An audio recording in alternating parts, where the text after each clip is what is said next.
Lights, camera, Nagmamadali. Ang girl. action!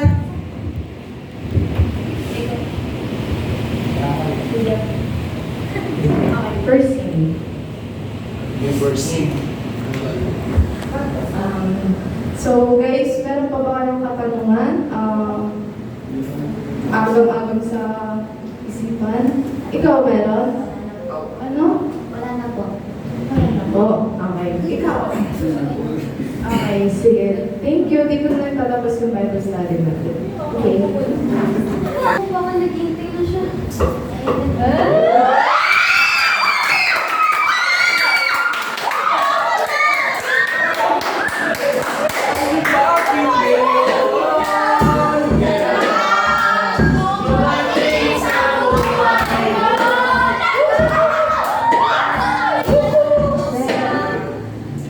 Pumasok si Alexa.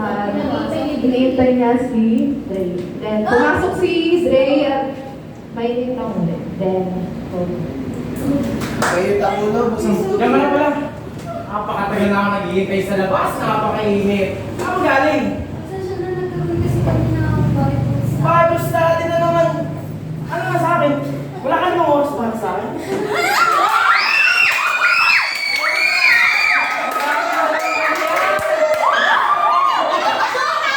Sige na, kumain na muna tayo. Pero ngayon, libre muna. Dahil wala akong pera ngayon, tama sa akin. Kaya, Nanalo na. pero muna ang bahala. Libre muna ako. Tara na, Ay, kumain na kaya naman. sa tayo makain. Sumama ka na lang.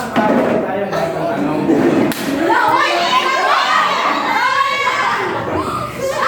pumunta sa restaurant ang Restaurant na chocolate. habang kumakain sila, meron silang pag-uusap na naman.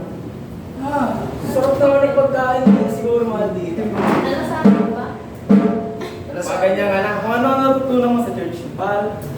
Pero nga pala aming galang drop ko. Gusto ko nasama sana kasi, alam mo na, dahil maganda. Gusto ito pag mayroon sa mga kasama ko. Kaya sumama ka sana Uy, para... salud. Kaya nga rin makita nila kung sino ganda. Kung gaano ka ganda. Kaya sumama.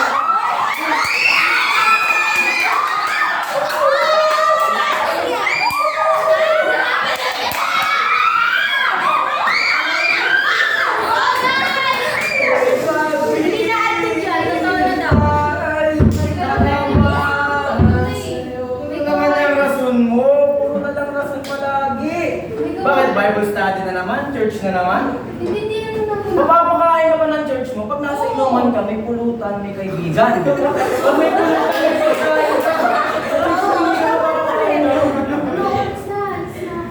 Saglit lang, di mo pinapatapos. Lagi na lang tayo ganyan.